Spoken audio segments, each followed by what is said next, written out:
Welcome everyone to the YouTube Masterclass, and we're doing film 375. It's an auteur study of D.W. Griffith. This is the third class, if you count them.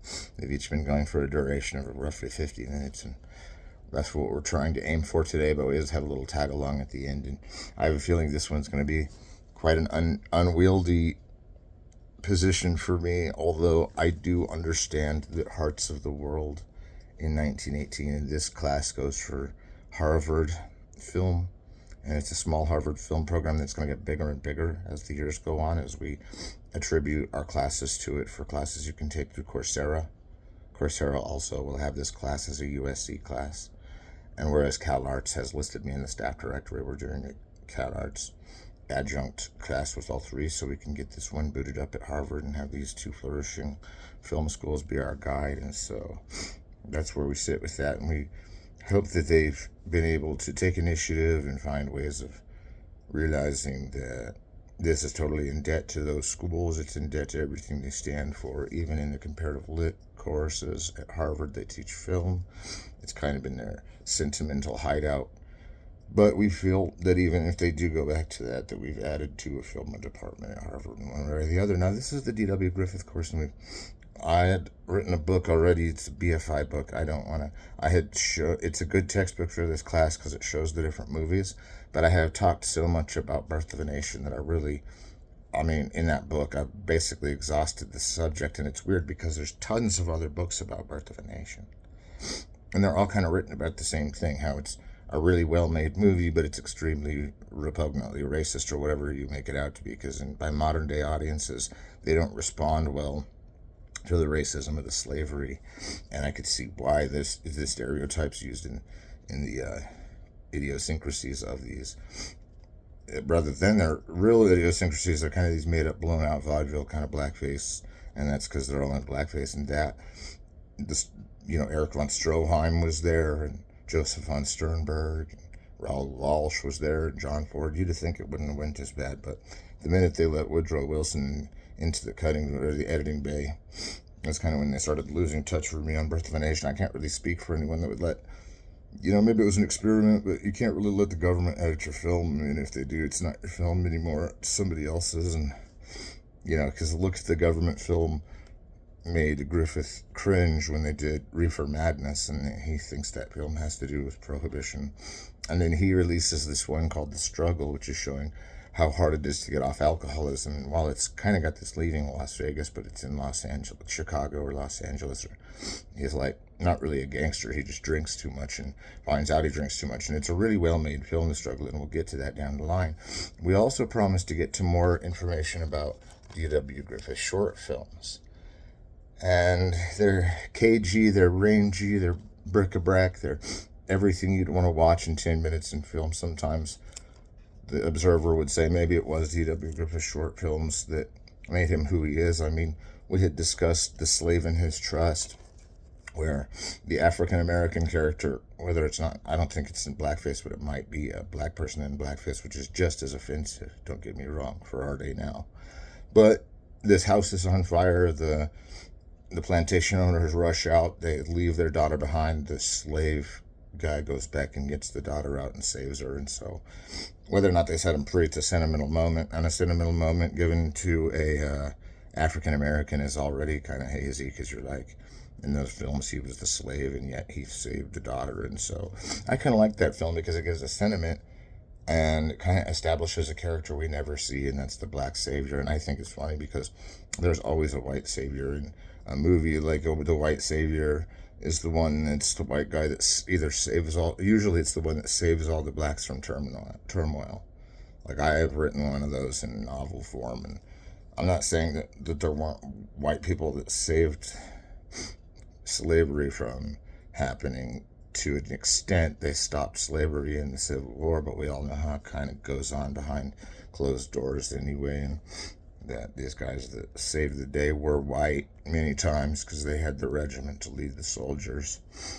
And I don't want to get too much into that because I already got into too much of that last week. And let's just say Birth of a Nation, though it keeps us busy with our notes, is really a great film.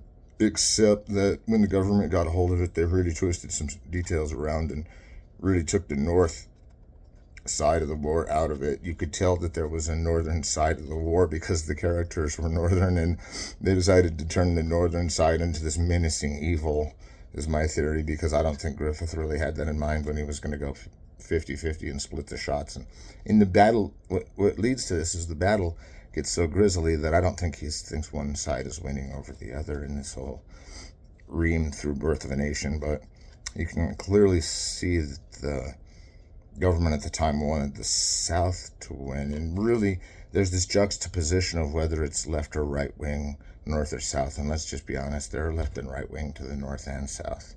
It's not bipartisan by all means, but you can see the left wing and right wing sides of both sides take place, that the Republic seems more the South and the Union seems more the left wing, the Republic being a right wing agenda.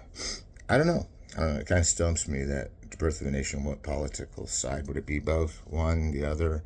But it seems pretty durable of a theory to say it went pretty right wing for today now and left wing for back then, and that's why it gets confusing, is because back then the left wing and the right wing had switched sides until actually Hollywood came to the blacklist, which even started with D.W. Griffith. We'll get to that whole story, but the blacklist and the breakdown of the monopolies of cinema, the House on American Activities that led to the blacklist, and then the ratings board.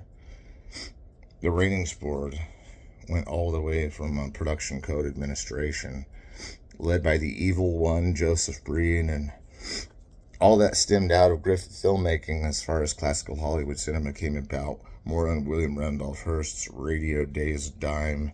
You know, the radio machine was what really caused film to get sound. If you look at it correctly, the reason film wanted sound was because the radio was kicking its butt in the terms of the money made, and the radio graced to this like golden age of radio kept going almost through the 1940s, and it was all because from the late 20s on, they were like, we've got to be like the radio, and we can contain it in one space and have it in our movie, and then that'll really blow them out of proportion about how you can do technology in film. So it's a really good thing that the radio caught on and was already an invention. And actually, in the radio kind of championship, Thomas Edison was really high above in his class on helping that come about, especially the RCA the shaded dog records that have the parlophone type. They have the record player that's got like this big funnel, and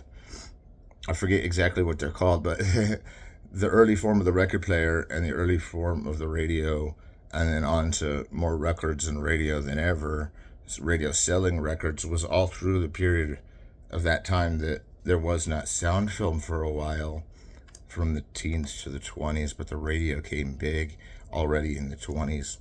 And then when sound film came along, radio was respected just as much as that, which we still respect our radio a lot. We put the chief technicians and chief musicians and invariably the best DJs in charge of the radios we have, and the radios we have will always be a beautiful thing. I'm not saying that it was ever totally competing with the cinema, the things that were of the radio, but that's why my theory about why there was sound, and we can add or take that away from the film history that's already been given in my book, was also the myth of total cinema is why there was sound. The myth of total cinema would be as realistic as you can get about a film. Now, you don't need it. It's like Leviathan by Thomas Hobbes says, you don't need like smell, but you need sight. You don't need your sense of feeling, but you need hearing. Your sight and hearing are affected by the movie, and taste. Well, taste in a good movie is what William James said makes one really less complex in the mind in a good way. Let's put it that way. If you can get out of film theory, then you're doing pretty good mentally. You can. Now, I don't know if they feel that way because there's experimental film methods that you go through, and you're like, well, these are cool, but I think the real clincher that we need to talk about is Hearts of the World. because that's what's on topic today, and it's really what I meant to talk about in this whole time that I've been talking about D.W. Griffith. We've been talking about the future of the coming sound film. Well, it's World War One, and this is pretty much in the middle of World War One that this movie's made, because, well, not really, because World War One was started around the time of 1911, 1910. It was started with other countries around 1908, even 1909, and then built up to get America involved in about 1910, 1911. And they say that there's been a decent amount of documentary and decent amount of fare that's somehow recorded the events of World War One. We were always taught in school that some bishop got shot, but I heard that wasn't the real reason that World War One started. The real reason is once again, Europeans were getting really competitive against who owned the European side of the Union for the whole Europeans.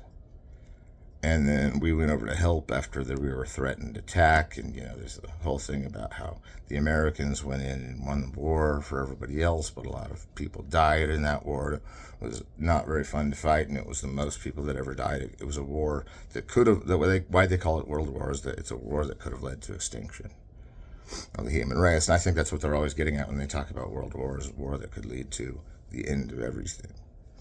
And here we have Hearts of the World, where it's like this Griffith feature, and he's been to World War One. He fought to the end. He was in some of the final battles yet again of World War One, because he, as a soldier, he set the idea up that he would become a soldier for World War One and fight the good fight, and him and Louis Armstrong actually flew together side by side and in a plane. Why these movie actors were used in movies? Because they had been making movies about military since after Wings, this last silent film, kind of in 27, and all the way back to like What Price Glory in the 20s, and then earlier back there's even films before Wings, like Hearts of the World, let's face it, is the fighter pilot movie that came out before Wings that we all forgot was a pilot movie that What Price Glory kind of took from. And it's the same thing about two guys who are in love with a girl while they're transferred to a base in this foreign country, and they're going to Europe to fight the battles. And it shows some of the battles in the sense that Paths of Glory shows some of the battles of World War One. And I'm not familiar with All's Quiet on the Western Front, was a World War One movie with sound, and it got an Oscar for Best Picture in the 30s in America, and that there was a German version, or at least German language in the film, was to say that the Americans and the Germans reconciled after World War One. I think we can all say we reconciled again after World War Two. But get this, there's this wild agenda with these films has always gotten everybody in trouble, because if you think about who they're talking about in the agenda to hold down Germany and hold down France and hold everybody down, these guys are like comprised of, even led by these Illuminati guys who are now pushing these Jews to the forefront of saying we need to go to war against Europe. And this is going to turn really anti-Semitic later. Not me, but like the history, because they had partly secretly been those Inglorious Bastards guys under the table that were, paying Griffith to say, well, we've seen footage of like wars in ancient times. Let's see the combat footage like you see, and they're contagious throughout Judith of Bethulia, let me just say. You want to be on their side and like ride into victory. And that was just a metaphor because of how long ago it was set, right? But it's the same thing with Hearts of the World. They're all going in to destroy the base. This is like a Star Wars Griffith comparison. It's all these good rebels, like in Judith of Bethulia and Hearts of the World, they're all going in to destroy this one big base and blow it up. And they're going to go in there and they have all the weaknesses to the base, and they're going to blow up the base. And that's how they destroy the enemy, is by taking out their base. And in this one, it's no different. There's different versions of the film. Some of it has more of just the acting. It's like What Price Glory in that sense, which it was, I think, a Walsh movie. But these are movies that are silent films that I know have been sometimes been made once or twice, even in the silent era before they were made again, even in the sound era, which after a while, a lot of sound films were the remake version of the silent film. There's very few that didn't get retitled the same thing in terms of the silent films that existed in the 20s and teens. And they were, of course, from 1895 to 2020, or not, sorry, not 2000, 1895 to 1900 and, I was getting ahead of myself, 1927, there you go, is how long the silent era lasted. So many of those films have fallen out of existence and are really hard to find, and I suggest, being in a class like this, you start looking for films to save on your hard drive disk if you have any space, because sometimes they go off of YouTube because of a timer and they don't know they haven't been seen, and they come on this index that's hard to index as something someone else might spot as something they want, or is going out of print, or they can't run on YouTube anymore unless someone else runs it on their site. And why that happens is because the database is so big, there's these things that fall down. That's where I was getting into the 2000s onwards with YouTube, because now you can see all these films and juxtapose all these films, but be careful. I was just looking for a film of Nosferatu, and I saw a very different version of Nosferatu. It was more of an Americanized version, and the vampire was just as scary at the end, but it was only at the end, and I remembering Nosferatu to be a lot more like Dracula, where a lot of it takes place in Transylvania, and a lot of it takes place with the Lair of the White Worm type setting, and he gets his coffins assimilated. And this version I saw of Nosferatu, even the one that was given maybe as the Murnau version, is way different. It's all because I've seen it so many times. It's like I have it over there on the shelf. You know, I could talk all about Nosferatu. In fact, how did Griffith affect the German Filmmaking Society? Well, in Hearts of the World, he's going over there to fight Germans and French and all these, you know, European types that are going to fight back. You know, he doesn't quite know what he's getting himself into. But let me just intermissionally say something about this. The good news about this film wasn't just because they showed how to do fighter pilot maneuvers in a film book, which is where you nail the camera to the plane as you're flying it, and then you get the footage later and edit it so it doesn't get all loopy and curvy and everything. You invented a camera in wings to stick onto the plane so that no matter which direction upside down the plane was flying, the camera would be steady with the eye level of the plane.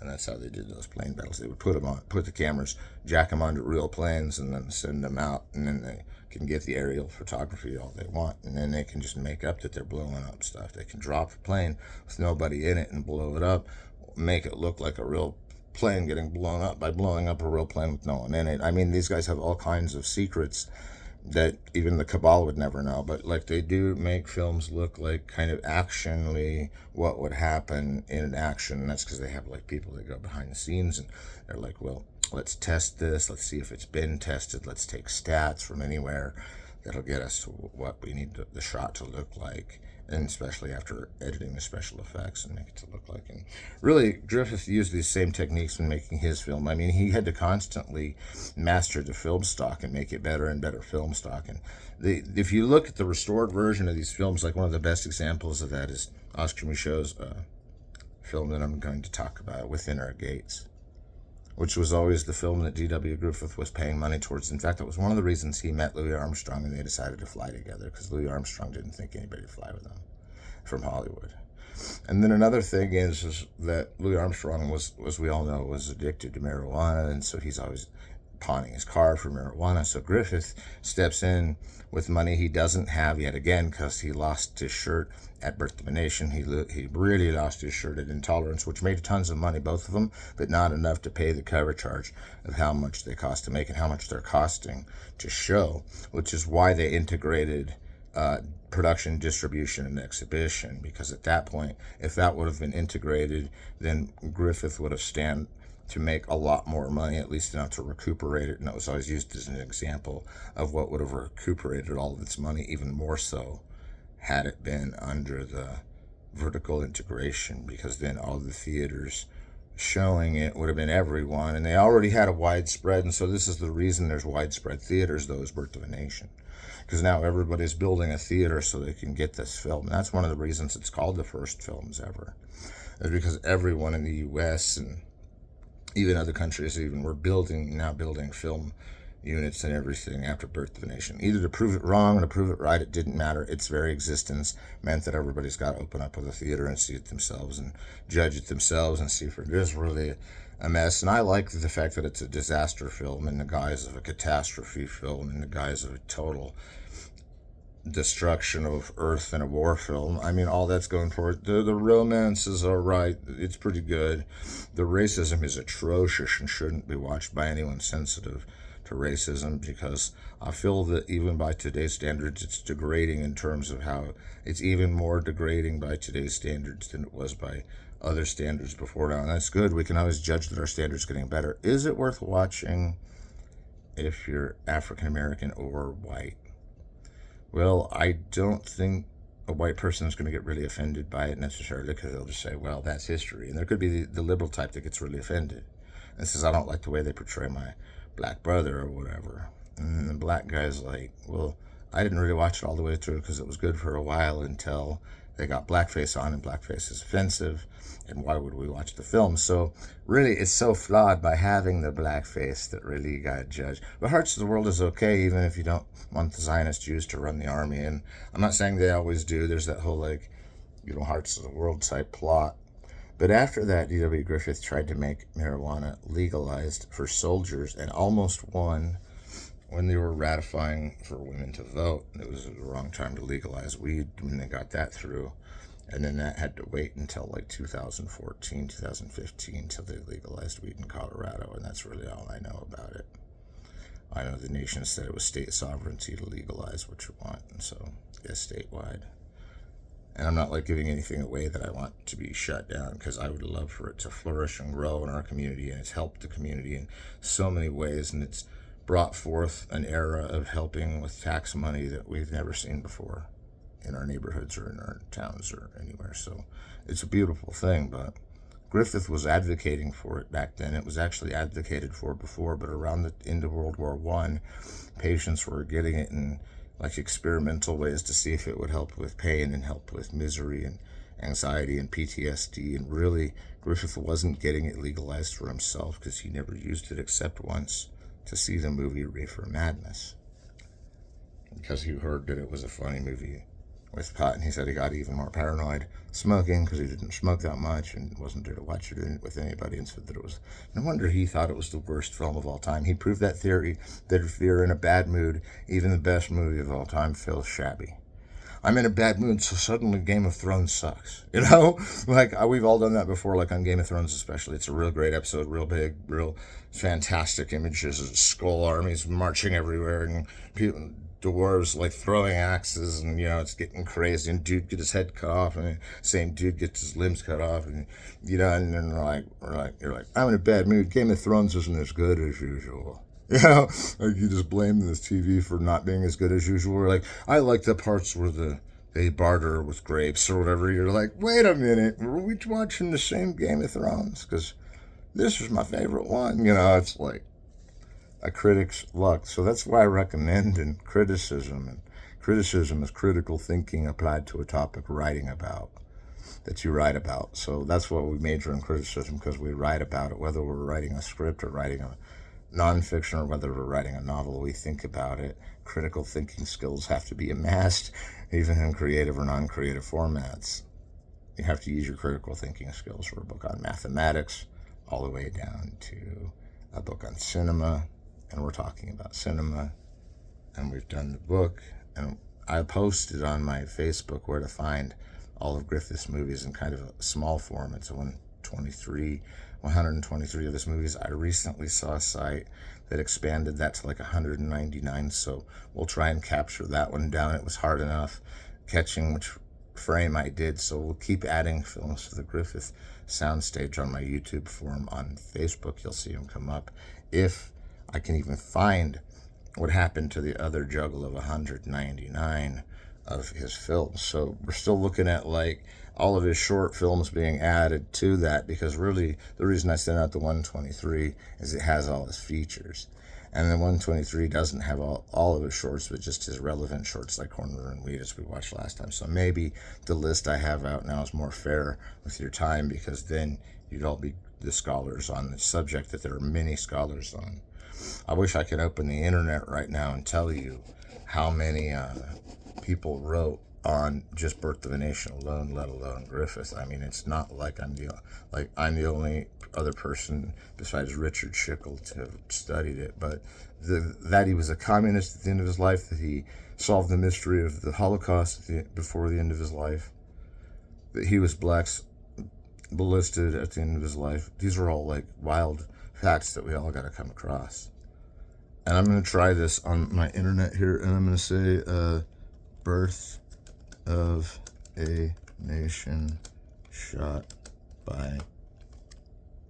And this is the book I wrote, but I wonder on Google what it says, because yeah, there's already the Wikipedia, and then there's PBS, and then there's the Library of Congress.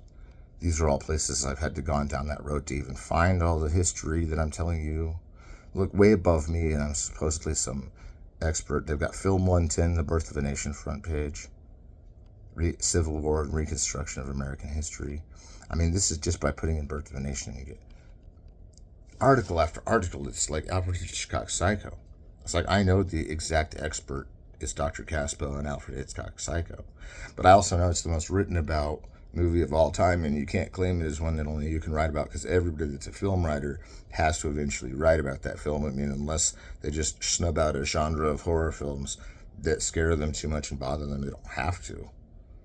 But after a while, you come to this recognition with Psycho that if the stabbing's coming forward at you, and it looks like the stabbing's coming at the girl, and it kind of films it to where you're looking through the eyes of the killer while he's killing, does that make you guilty of the crime? And I love that about Hitchcock, because he keeps that open-ended enough in his questionnaire to say, well, I'm going to make psycho killers out of them all, and then the Talking Heads will make a song called Psycho Killer, because we all predict the future as to what will happen. Thank you, this is Alfred Hitchcock, you know. And you're like, dude, wait a minute, what did he say? I didn't catch all that. Did somebody go through there and like AI Hitch? And dude, don't go through an AI Hitch, because this may be the reason my Nosferatu version burned last time and wasn't Nosferatu, but I don't really know what it was exactly. It was kind of a Dracula story told in the silent era. But in a minute, we'll move on to Broken Blossoms, because the class still has 20 minutes to get to, and we're not going to finish our argument on Broken Blossoms. But you got to understand, the world had moved on. Griffith was still firing out repeated apologies from intolerance on that he'd planned for on Birth of a Nation. He'd planned to make it really offensive and really controversial, which it is, in the bad way. And then he'd spend up the rest of his career making great movies and trying to apologize for the Birth of a Nation. And here's one that he may have actually achieved it on. We know Hearts of the World contains interracial codes of how interraces fought together, and Griffith always trying to buy weed for his jazz hound friends that were black or white, and buy weed for Louis Armstrong, and trying to make that legal and everything. It's funny, because in this, there's the very opium that the Japanese guy smokes, and that's kind of a misnomer, because while there were Japanese people that did do that, it was kind of against their society to be known for that. Even if they're the ones that built the railroad, the Chinese, being there too, they're not so much blustered and needing forgiveness for it, because they were building railroads, and railroads were falling on them, and they were losing family and friends fast and building it. So you got to kind of say they were tough dudes handling a train by themselves. But all that aside, racial history hadn't been that progressive until in cinema until you get to the year 1919, which is when United Artists, which is the studio that Griffith opened up, brought Griffith, Pickford, and Fairbanks, who married and opened that place called Pickford, and Chaplin. And Chaplin's real working class in his cinema, like he's being real communist, and converts Mr. Griffith to communism around this time, but nobody knows that until it's full-blown illegal to do it, and then Griffith stands up for it. He's the first filmmaker to stand up for it, and I know I'm getting many blasts from the right and the left going, he was not, but if you check the history, it wasn't the exact same protest against, like, House on Un-American Activities that shut Griffith down. But I'm not saying that he is a saint, because he had the wrong idea of race and history in Birth of a Nation. Despicable. That his politics were as controversial is, of course, without note, the way it goes in director John Ford's life too. And many directors saw war that was going on that was so devastating, in other countries, to the post-war filmmakers that saw. You get Hiroshima Mon Amour as one of the ultimate examples of where a Japanese guy, like Broken Blossoms, a Japanese guy, his town is Hiroshima, and he was around pretty close to it when the bomb went off, and he lived. So he's a survivor of the bomb, and she's a Holocaust survivor, and both of them have PTSD, which flashes all through the movie, and they fall in love, and they try to have a relationship, but they don't know whether to go to Germany or to Japan when the smoke clears. So they're kind of breaking up, but they're kind of not. And it's a beautiful movie. The montage, Lee and Renee, Left Wing, Positif, Those guys saw the war as it was. So this one's not really so much as a war, but a total Griffith apology to Birth of a Nation, saying this is a new story. It features a Japanese smoker who lives on the docks of where all the Japanese people live in this one town. And there's an Irish girl and her father that immigrated and live with the Japanese kind of in their own colony, but there's a few other Irish, not very many, only in this mostly Japanese colony. So the girl makes friends with some of the Japanese, which is already controversial that there's interracial friends, and then she reveals that she's in love with the yellow man, and that's a really racist term, and I hate to say that, and you can strike for the record that I used that as a racist term, because I did not. In this, it's actually not used as a racist term. It's like, this is the guy we all go to. It's a racist term, not used as one, because now they're looking at this guy like the badass of the movie. He just turned, and I know that's racist and Confucius and totally Fu Manchu, but we're not saying that this Japanese performance isn't less than modern, because we see Richard Bartlemus really coming to terms with Griffith trying to capture the good things about the Japanese in this, instead of Birth of a Nation, the bad things about everybody, including especially the blacks. But in this, he's trying to say the Japanese guy's pretty cool. He gets a girlfriend who's Irish. He protects her from her dad, who's an Irish drunk and doesn't want his family interracial marrying. Now that's already going back to the Civil Wars. They didn't want interracial marriage of the South. The South didn't want it either, but some people were taking advantage of the cross-race argument, and it caused the Civil War in a way. In this, it's really important to realize that it was okay to discuss these things by now, and one of the reasons was because UA had released a film for their opener by Oscar Micheaux called Within Our Gates. And now Within Our Gates is an important movie all around to talk about for a moment, because it is the Oscar Micheaux movie. And I've studied this film a lot, and it's gone back and forth through interchange of hands, and I was able to get it back to the Library of Congress each time it got an upgrade in terms of its upgrade. And it's the first African-American movie. It's 1919, when women get the vote.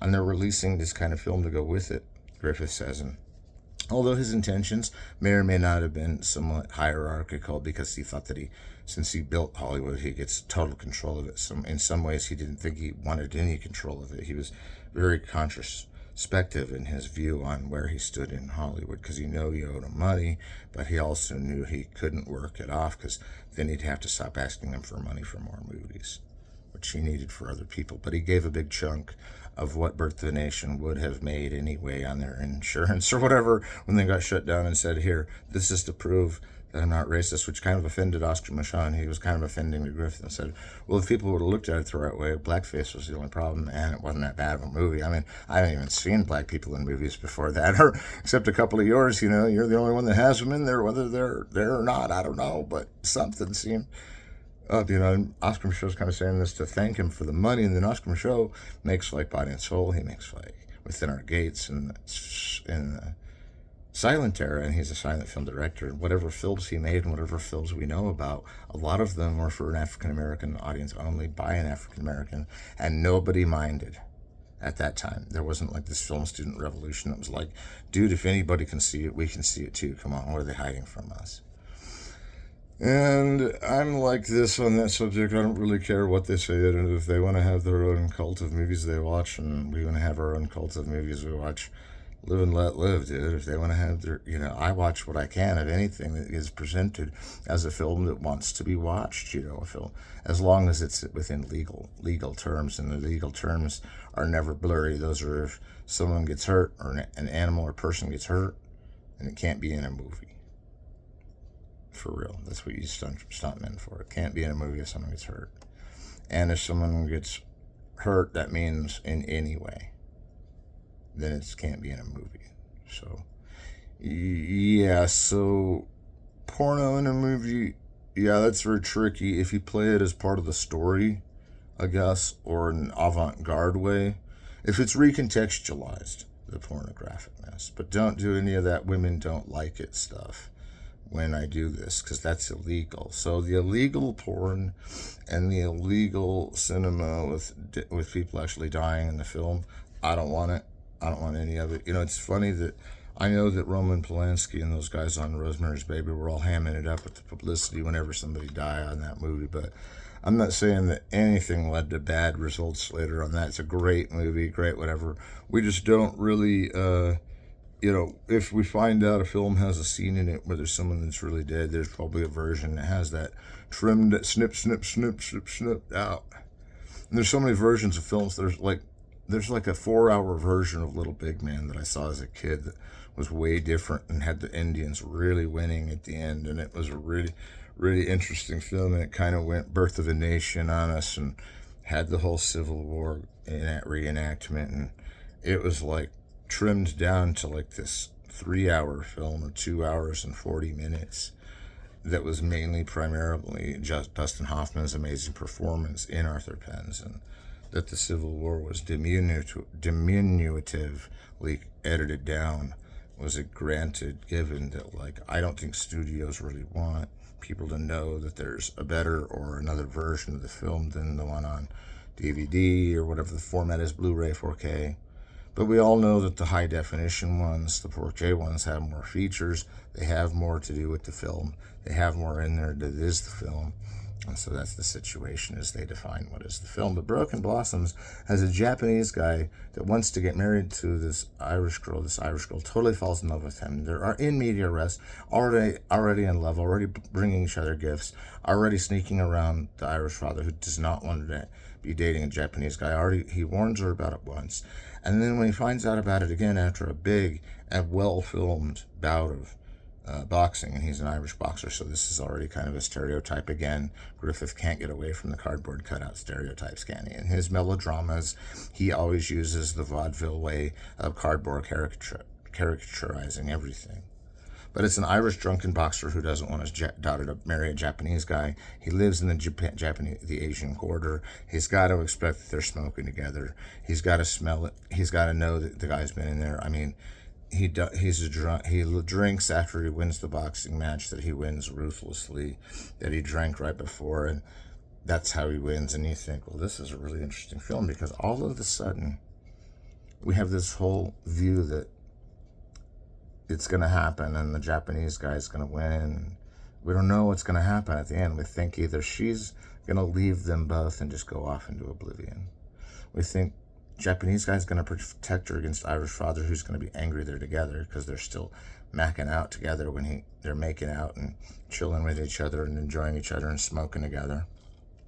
And I'm not being Mr. Reefer Madness here and saying they shouldn't smoke together. This is a beautiful movie. Beautiful the way it's filmed. The Asian stuff's handled well, I'm telling you. It's not even handled Fu Manchu style. It's handled well. Like, you feel for the guy.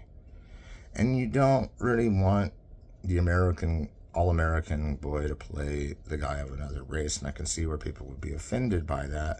However, it's him in the movie, even though put on a pedestal and fetishized, it's still him who has dragnetted as the true hero of the story, the Japanese man.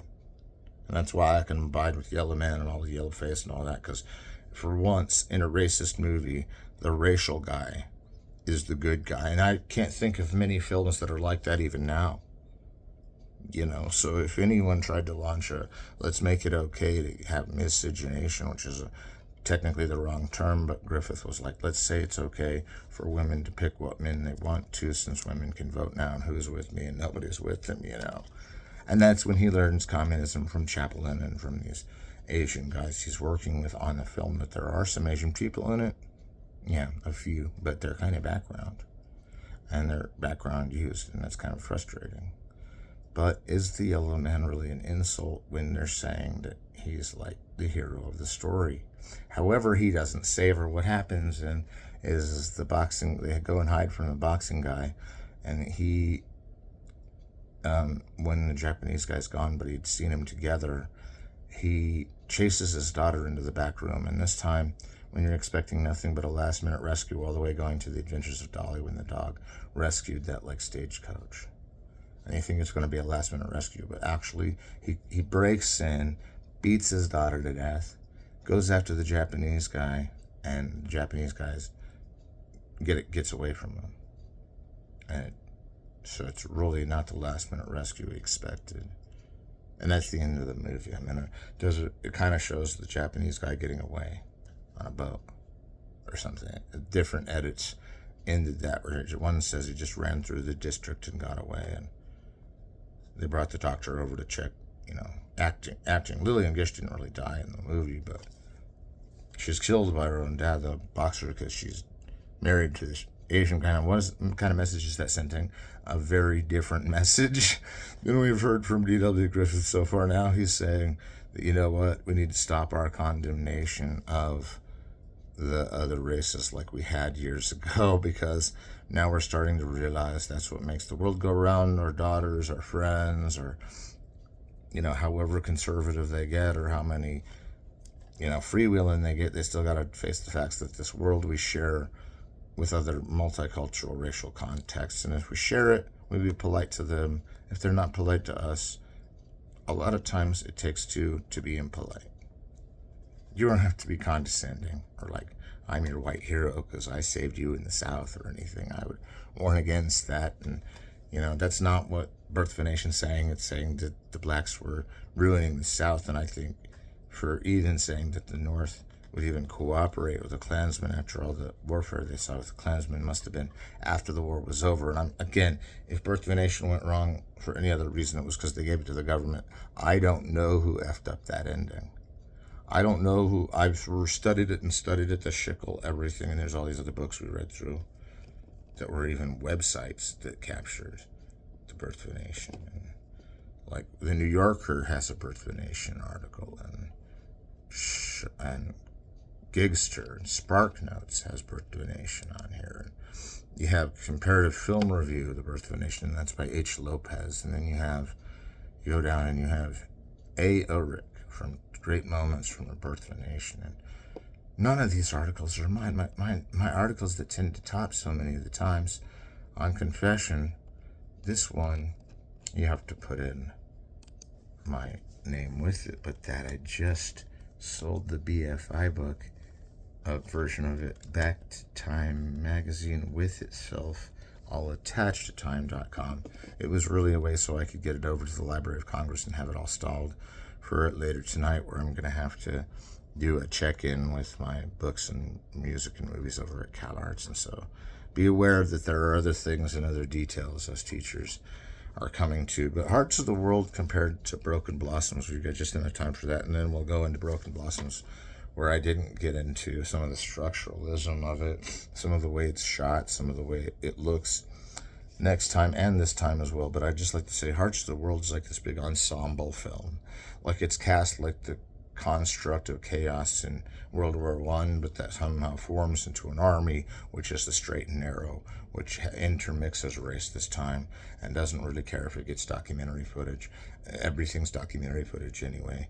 It goes in, hands the Jews to the ones who got them into the war because they wanted to go to war against all these European countries who were trying to kill them. And so there was that whole thing going on in Griffith's early film, which was controversial because it seemed like a communist tactic, which Griffith didn't pick up on communism really in as much as later, although in World War I, a lot of those guys were allowed to turn to it as though it were a bastion of safety for them and the military being one with each other. And that was a really controversial subject later because the military had practiced it in some early forms, but that capitalism totally came along and ruled forever, and it rules all nations and it rules all things, and I'm not really dissatisfied with that. I mean, I can't bite the hand that feeds me. I mean, without capitalism, would I really be sitting here telling you about movies? Would that be afforded to our degree of sanity and clarity?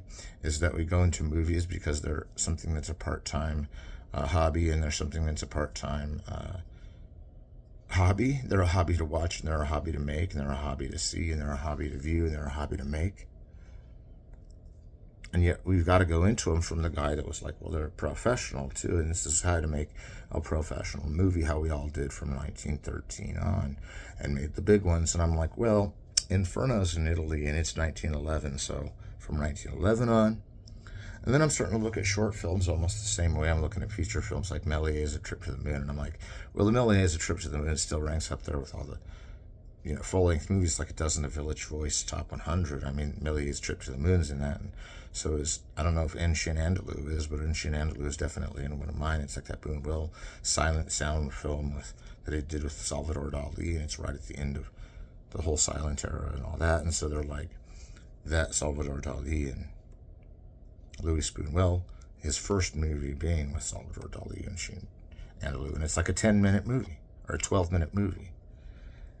But you're going, yeah, but it still stands with like all the other films that are long movies. So when we get to the shorts of Griffith, and it's going to be soon because we're turning to the 20s already, and there's so much more we need to say about the early period of D.W. Griffith and get all that established. And I'm glad you're joining me for this class on D.W. Griffith, because it seems like, I'm not even stretching out information, it seems like that Hearts of the World could have really gone on for 2 sections, but Broken Blossoms will go on for another section, because we didn't talk about how its photography down by the Japanese beach shore was filmed like a film noir, like where it's in the shadows, and it's like a Murnau film now. It's like Nosferatu, or it's like Caligari when he's walking through the shadows, and there's even some moments of like moving tableau where he's frozen, but it's like you can see his image go through the shadow, and it's been so reproduced on digital machines, and the digital machines that reproduce our silent films get it into such a pristine digital state that it's actually heavenly that we have them, because it can root out all the mistakes made on the film being originally made, and we can have these really distinct good versions, like of Within Our Gates, which ended up being a big blockbuster. A lot of white people saw it and weren't offended, and for the first time, all the African American community supported the film wholeheartedly, came out for it. All the big directors saw it and invited Oscar Michaud to be in the Directors Guild of America, which Griffith, of course, again, ad redundancy, like that Griffith helped found in the beginning. And most of the clubs that are around in Hollywood now, Griffith had his name on the founding of it, even if it was like just putting his John Hancock on somebody else's idea that he thought was a great idea, which was usually the case of even having a bohemian quality of Hollywood that lasted and saved us up till when it kind of got shut down a little bit by Confessions of a Nazi Spy, when the government didn't really believe that the Nazis were bad, and that they thought this was a stretch of dimension. Now, Griffith's Birth of a Nation had caused it to where you couldn't show racism in a bad light because of the NAACP banning it before it got its money back. And so that may have been one of the motivators for Broken Blossoms being a racial story, but told in a non-racist way. Hey, you could blame that portion of censorship for that, but so it's interesting to study how much of it was really what he wanted to, but it seems that Griffith wanted to show that miscegenation didn't bother him, and he helped people of every race get together. And he wasn't being like this infernal colonialist about it either, like where we had to dominate their race. He wasn't saying that. He was like, the Japanese guy is free to do what he wants. And so with the NAACP banning Birth of a Nation and liking Broken Blossoms, it didn't matter. They'd still banned Birth of a Nation. So there was that production code, which came from the do's and be careful, the do's and be careful's lasting all through the silent era, all the way up to almost the production code of 1930 that didn't come in until 1934, and 30 to 34 are the forbidden Hollywoods that, like, really Abraham Lincoln and the struggle were made in forbidden Hollywood. That was the only way they got made, because censorship would otherwise completely turn them down. But the Confessions of a Nazi Spy at Warner Brothers, of course, Warner Brothers being Jewish, and Griffith claiming that he hired the Jews all the time whenever he could. All right, let's hear it for Mel Gibson on that one. No, I'm kidding. But it's like all of a sudden, like, Griffith's name was being besmirched more and more just for having effed it up with Birth of a Nation, and rightly so, too, because why didn't he just take it out of circulation like everybody wanted? But then there's critics like me, it's like, well, it's my favorite movie of all time, and it's because it's a disaster, a catastrophe. The movie itself is a disaster and a catastrophe, and it's got racial content, yes, but that it admits to be a disaster of racial content all the way through it makes it really interesting because it's showing you what's really racially abominable about humanity by showing you what it is.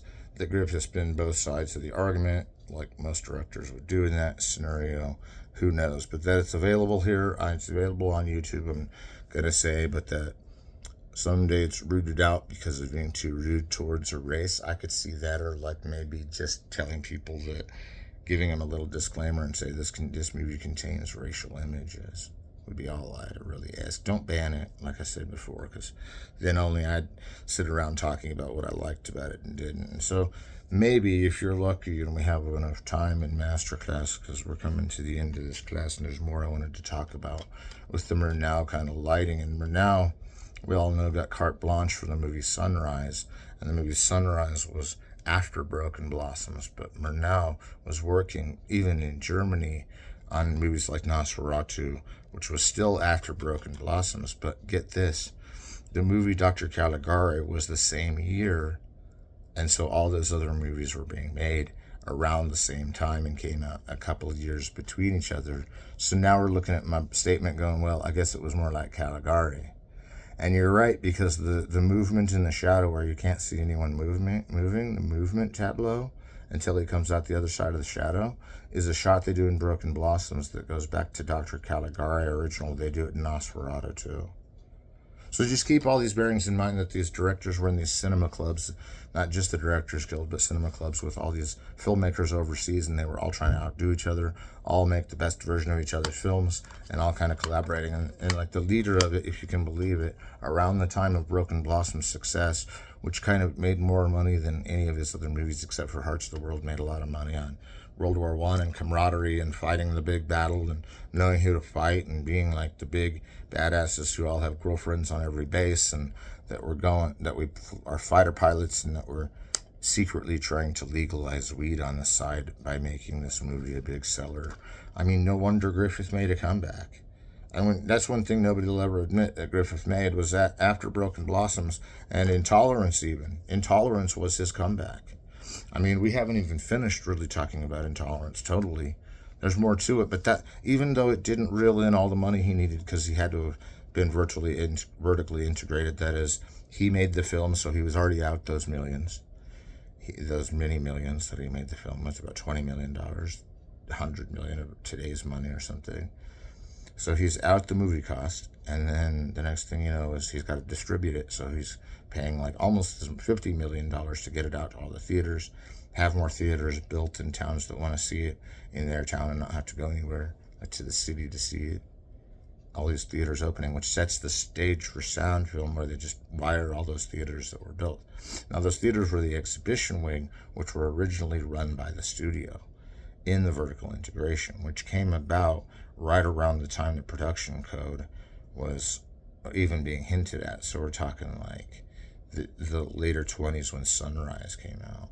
Did that really fruitionally come across? But we'll get you more into the style and form of Griffith as in all his films represented in Broken Blossoms next time. I hope you have heard some things today that have caused you to think about the way we contextualize the beginnings of film history, not just because it's a silent film marathon that we're all in for with Griffith. It's because these films, and also True a Heart Susie, which I must take a minute to talk about more of. It's the one that comes out in 1918 that we kind of skipped to go into Broken Blossoms.